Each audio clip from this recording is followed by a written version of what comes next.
Namur. La voiture de Jean pénétra dans la cour de la résidence de Bernard Casterman. Le point de vue sur la citadelle médiévale perchée entre Sambre et Meuse valait le coup d'œil. Dans la nuit namuroise, elle était encore plus grandiose et imposante sous les illuminations. Edmond et Jean s'installèrent dans le grand canapé et Christine, la femme de Bernard, leur servit un apéritif. Ce dîner à quatre devait être l'occasion pour Jean de présenter Edmond à Bernard en tant que responsable de la communication de sa campagne électorale, sur la demande empressée de Jean quelque temps auparavant. Edmond avait tout d'abord refusé le poste pour des raisons d'exposition médiatique de sa personne. Puis, en réfléchissant plus profondément, elle s'était dit que l'occasion était trop belle d'approcher les relations et les affaires de Jean. Bien sûr, elle devait donner le change. L'activité était censée lui prendre beaucoup de temps.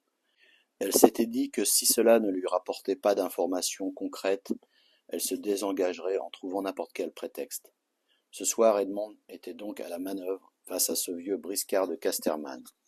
Le député de Namur, qui avait été aussi ministre, était depuis quelques années le mentor de Jean. Comme Clermont, il menait un grand train de vie et était connu pour avoir un patrimoine important. Moins flambeur et bien plus prudent que Jean, le matois Bernard Casterman avait bien verrouillé ses arrières. Ses talents de communicant, toujours plein de bonhomie dans la presse et d'habileté avec ses administrés, ne trompaient plus personne. Son côté rusé ressortait toujours dans ses interventions et dans ses attaques bien pesées à l'Assemblée. Ses adversaires à la Chambre des représentants l'avaient même surnommé Bernard le renard. À 70 ans, il était au sommet de son art. Il voyait en Jean son protégé et son fils spirituel. Il lui disait que s'il suivait ses conseils à la lettre, Jean finirait Premier ministre. Christine faisait beaucoup plus jeune. Elle paraissait la cinquantaine malgré qu'elle fût de la même génération que Bernard. Elle restait discrète dans la conversation. On sentait que Bernard l'aimait et souhaitait la valoriser. Malgré tout, elle préférait se tenir légèrement en retrait. Elle faisait une cuisine délicieuse et tenait à tout présenter elle-même sur la table par un souci du détail confinant à la manie. La soirée se déroulait très agréablement. Jean, comme d'habitude, avait de la gaieté à revendre. Ils avaient, avec Bernard, un humour très compatible. Edmond avait été mise très à l'aise par le couple Casterman. Elle avait tenu à garder son sac à main auprès d'elle, plus précisément à ses pieds. Elle le prenait de temps à autre et fouillait dedans, en prétextant prendre son mouchoir en raison d'un léger rhume. À un moment, Edmond s'excusa de devoir s'absenter aux toilettes. Elle en profita pour changer la cassette et les piles de son petit enregistreur dictaphone Telefunken. Puis elle le glissa dans son sac en position d'enregistrement. Ce fut après l'excellente carbonade servie par Christine, avec des endives braisées et accompagnée d'une autre grande bière, que Bernard se révéla le plus disert. Ses yeux brillaient un peu plus, et sa voix, comme celle de Jean, avait nettement monté en décibels. Alors qu'ils échangeaient avec Jean sur le passé politique du pays, et que Christine s'était absentée, une énième fois, dans la cuisine, il s'adressa à Edmond. Si je peux me permettre, Edmond, de vous distiller un ou deux conseils dans votre future tâche. Mais je vous en prie, Bernard. Eh bien, je vous conseille de dissimuler ce qui pourrait nuire à l'image de Jean dans sa campagne. Il faut lui construire une biographie la plus favorable possible. Le mensonge par omission est plutôt une qualité dans notre domaine. Jean intervint.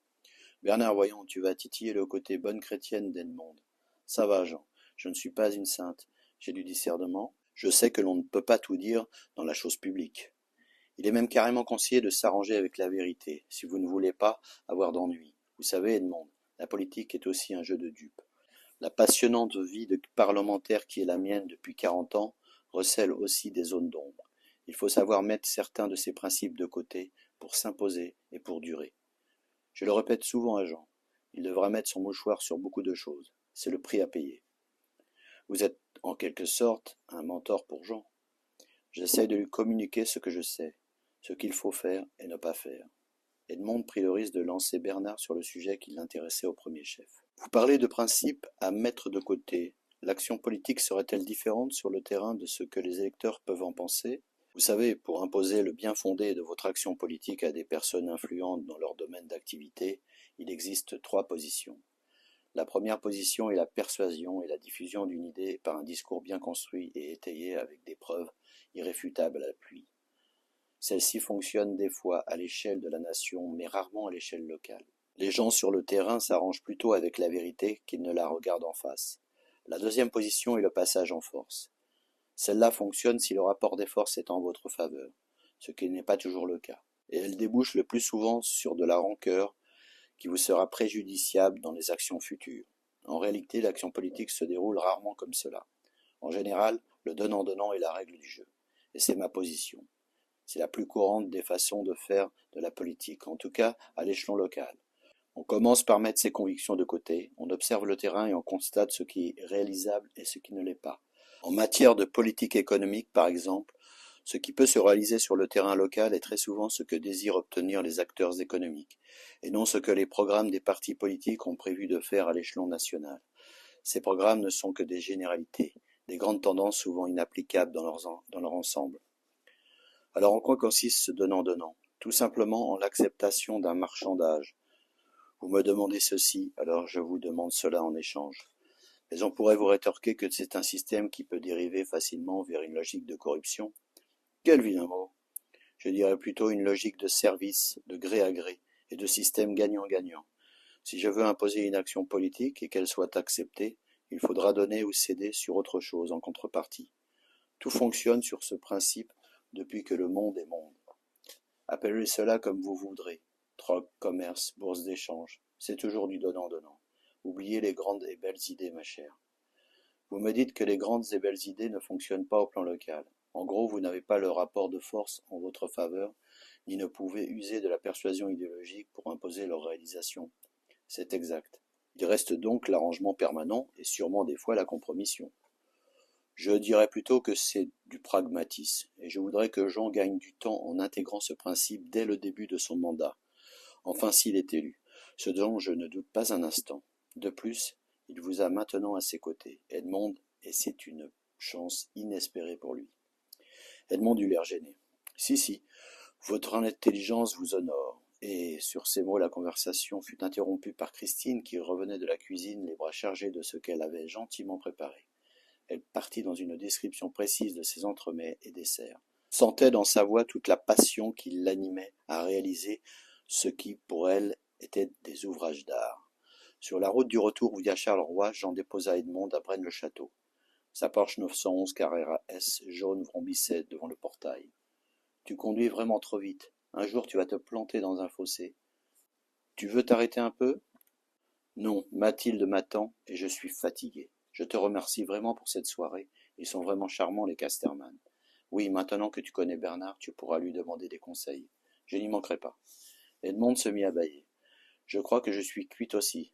À vendredi alors. C'est ça, je compte sur toi. » Jean organisait une petite fête entre amis dans son appartement de la rue Royale. Sa femme et ses 2 enfants devaient se rendre à la Jolie Meuse pour le week-end. Jean serait de permanence au ministère le dimanche. Edmond sortit de la voiture et fit face à la grille dans la lumière des phares. Elle ouvrit et disparut complètement dans l'ombre de la cour. Jean démarra bruyamment sur les chapeaux de roue. Lorsqu'Edmond alluma le salon, elle eut une curieuse impression, une odeur ou quelque chose d'inhabituel dans la maison. Elle remarqua tout de suite que des objets avaient été déplacés. Elle se dirigea vers son bureau. Ses papiers avaient été fouillés, car les dossiers n'étaient plus à la même place. L'angoisse lui monta à la gorge. Quelqu'un était-il encore dans la maison ? Elle écouta attentivement le bruit du silence, et rien ne trahissait une présence. Edmond monta à pas légers l'escalier. Elle vérifia les chambres et la salle de bain, jusqu'à inspecter derrière le rideau de douche. Un bruit se fit entendre au sous-sol. Elle descendit les marches, puis passa par la cuisine pour s'armer d'un grand couteau à découper la viande. La porte d'accès au sous-sol était restée ouverte. Son cœur se mit à battre à tout rompre. Elle alluma la lumière et commença à descendre doucement dans le sous-sol. Le même bruit recommença. C'était la chaudière qui redémarrait. Elle poussa un soupir de soulagement et inspecta tout de même les lieux. Lorsqu'elle remonta, elle s'assit sur le canapé d'angle. Son corps tremblait légèrement. La pendule indiquait minuit 5. Elle pensa un instant à téléphoner à Rémy. Elle prit le combiné du téléphone, puis se ravisa et appela le métropole. Lucas, le concierge, qu'elle connaissait bien, lui répondit et lui réserva une chambre. Edmond prétexta qu'elle avait une fuite d'eau importante. Elle monta dans sa chambre afin de rassembler quelques affaires qu'elle mit dans une valise. Elle ne pouvait plus rester dans la maison. Des visiteurs avaient passé son logis au peigne fin dans la soirée, puisqu'elle avait été présente dans la journée. Son intuition se révéla exacte. Depuis quelque temps, elle sentait que sa maison était surveillée. Elle avait remarqué un curieux manège, Des voitures rôdaient, passaient devant chez elle, en ralentissant, puis elles accéléraient soudainement. La Giulietta Spider sortit du garage. Edmond ouvrait les battants du portail. Les phares éclairaient la maison aux volets fermés. Après avoir verrouillé le portail à double tour de clé, elle remonta dans son Alpha et démarra en trombe. Très énervée et contrariée, elle fonça vers Bruxelles par l'autoroute. En arrivant sur le ring, les lumières de la grande ville scintillaient, et elle se détendit un peu.